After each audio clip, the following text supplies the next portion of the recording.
All right, let's take a minute to review why I like Visual Studio Code as a code editor so much. And yeah, in case you haven't noticed, I do like Visual Studio Code quite a bit.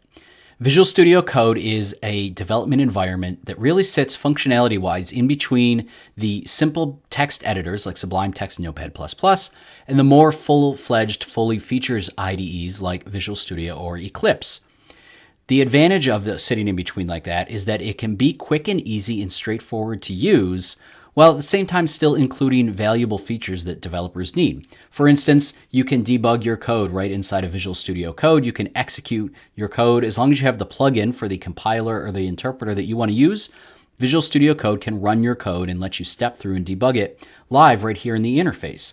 You can also create projects simply by including the proper folders and files inside of your project folder. That makes the entire folder very portable, so you can pick it up, move it to another system, open it in Visual Studio Code on another system, and yeah, that's right, Visual Studio Code will still recognize it as a project with all of its settings intact. You can connect directly up to source control. You can connect your projects to Git, you can commit your projects, you can even connect those to public source repositories and roll your projects up to a remote repository so that all of your code is backed up and saved and you can work in a very collaborative environment.